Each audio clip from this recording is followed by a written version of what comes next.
Hi குட்டீஸ், எல்லாரும் எப்படி இருக்கீங்க? நல்லா இருக்கீங்களா? ஸ்ரீநிவி ஸ்டடீஸ்லேருந்து நம்ம 3ஆம் வகுப்புலேருந்து எழில் கொஞ்சும் அருவி அப்படிங்கிற ஒரு பாடத்தை பற்றி தான் நம்ம பார்க்க போகிறோம் குட்டீஸ். அந்த பாடத்தில் பாருங்கள், அங்கவை சங்கைவை இருவருமே என்ன பண்ணியிருக்காங்க, அவங்க சித்தப்பா சித்தி வீட்டிற்கு சென்றிருக்காங்க. இப்போ நம்ம அவங்க பேசின உரையாடல்களை பற்றி பார்க்கலாம் குட்டீஸ். சித்தி: வாருங்கள் செல்லங்களே, வீட்டில் எல்லாரும் நலமா அப்படின்னு அவங்க சித்தி கேட்குறாங்க. உடனே அங்கவையும் சங்கவையும் என்ன சொல்கிறாங்க, நலமாய் உள்ளோம் சித்தி, நீங்கள் நலமா அப்படின்னு கேட்குறாங்க. உடனே சித்தப்பா என்ன சொல்கிறாரு, நீங்கள் இருவரும் கல்வி சுற்றுலா சென்று வந்தீர்களே, அதை பற்றி கூறுங்கள் கேட்போம் அப்படின்னு சித்தப்பா சொல்கிறாங்க. உடனே அங்கவை என்ன சொல்கிறா, நாங்கள் தருமபுரி மாவட்டத்தில் உள்ள வரலாற்று சிறப்புமிக்க ஒகேனக்கல் அருவிக்கு போய் வந்தோம், அதை பற்றி கூறுகிறோம் கேளுங்கள் அப்படின்னு அங்கவை சொல்கிறா. உடனே சங்கவை அடுத்து என்ன சொல்கிறா, எழில் கொஞ்சம் மலையில் உள்ள அந்த அருவி பெண்ணாகரம் ஊராட்சி ஒன்றியத்திலிருந்து 16 கிலோமீட்டர் தூரத்தில் உள்ளது. கடல் மட்டத்திலிருந்து 1500 அடி உயரத்தில் உள்ளது அப்படின்னு சங்கவை சொல்கிறா. உடனே சித்தப்பா அதற்கு என்ன சொல்கிறான்னு பாருங்க, மலையின் உச்சியிலிருந்து வெள்ளியை உருக்கி ஊற்றியது போல் பேரிரைச்சலுடன் கீழ் நோக்கி விழும் அருவி பார்க்க பார்க்க அழகு இல்லையா அப்படின்னு சொல்றாரு. அடுத்து அங்கவை என்ன சொல்றான்னு பார்க்கலாம். ஆம் சித்தப்பா, அழகோ அழகு அப்படின்னு சொல்றான். சித்தப்பா சொல்றாரு, அதற்கு ஒகேனக்கல் என்ற பெயர் எப்படி வந்ததாம் தெரிந்து கொண்டீர்களா அப்படின்னு கேட்டார்.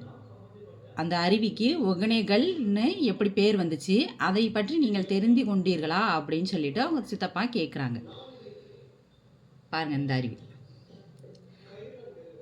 அங்கவை: ஒகேனக்கல் என்பதற்கு புகையும் கல்பாறை என பொருள். கன்னடத்தில் ஓகே என்பது புகையாகும். அருவி நீர் கல்பாறையில் பட்டு தெரித்து பெண் புகை போல தோற்றமளிப்பதால் தான் இப்பெயர் வந்தது. காவேரி ஆறு கர்நாடகத்தில் உள்ள குடகு மலையில் தோன்றி இங்குதான் தமிழ்நாட்டு எல்லைக்குள் நுழைகிறது அப்படின்னு அங்கவை சொல்றா. அடுத்து சங்கவை என்ன சொல்றான்னு பாருங்க. உல்லாச பயணிகளை பெரும் ஆரவாரத்தோடு வரவேற்கும் அருவியில் தண்ணீர் கொட்டும் காட்சி அற்புதமாக இருக்கும் அப்படின்னு சங்கவி சொல்றா. சித்தி என்ன சொல்றாங்கன்னு பாருங்க, அவ்விடத்திற்கு எதன் மூலம் பயணம் செய்தீர்கள் அப்படின்னு கேட்குறான். சங்கவி சொல்றா, இந்த கண்கொள்ளா காட்சியினை கண்டுகளிக்க பரிசலில் சென்றோம். என்னே அருமை! 100 அடி உயரத்திலிருந்து விழும் அருவியில் குளித்தது மிகவும் மகிழ்ச்சியாக இருந்தது அப்படின்னு சொல்றா. சித்தப்பா என்ன சொல்றாரு, பரிசலில் செல்லும் வழியில் என்னென்ன பார்த்தீர்கள் அப்படின்னு கேட்குறாரு. அங்கவை சொல்றா, மலை நடுவே பாதை அமைத்து அருவி நீர் ஓடும் காட்சி வெண்ணெய் உருகுவது போல தெரிகிறது. இந்த பரிசலில் பயணம் சென்றது எங்களை ஆனந்த களிப்பில் ஆழ்த்தியது அப்படின்னு சொல்றான். அடுத்து சங்கவை என்ன சொல்றான்னு பாருங்க, 2 மலைகளுக்கு இடையே தொங்கு பாலத்தில் சென்றோம் அப்படின்னு சொல்றா. அடுத்து அங்கவை என்ன சொல்றா, நாங்கள் எல்லாரும் நீராடி விட்டு மீண்டும் பரிசலில் கரைக்கு வந்தோம். உணவு உண்ட பின் மான் பூங்காவிற்கு சென்றோம். துள்ளி திரியும் மான் கூட்டம், முதலை பண்ணை முதலியவற்றை பார்த்தோம் அப்படின்னு சொல்றா. சங்கவி சொல்றாதுக்கு, சித்தி, அங்கே மிக பழமையான தேசநாதீஸ்வரர் கோவில் உள்ளது. அது அதியமான் காலத்தை சேர்ந்தது என்பதை கல்வெட்டை படித்து அறிந்து கொண்டோம் அப்படின்னு சொல்றா.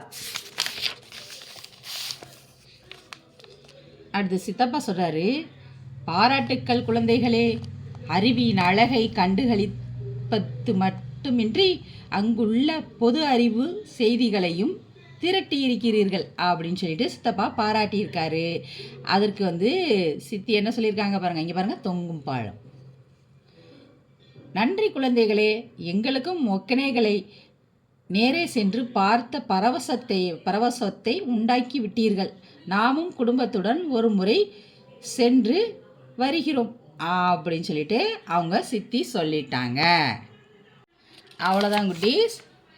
எழில் கொஞ்சம் அருவி ஒகேனக்கல் அருவியை பற்றின பாடத்தை இந்த வீடியோவில் நம்ம பார்த்தோம். அடுத்த வீடியோவில் இந்த பாடத்திற்கான கேள்வி பதில்களை நம்ம பார்க்கலாம் குட்டீஸ். இந்த வீடியோ உங்களுக்கு பிடிச்சிருந்தால் லைக் பண்ணுங்கள், ஷேர் பண்ணுங்கள், சப்ஸ்கிரைப் பண்ணுங்கள். பாய் குட்டீஸ்.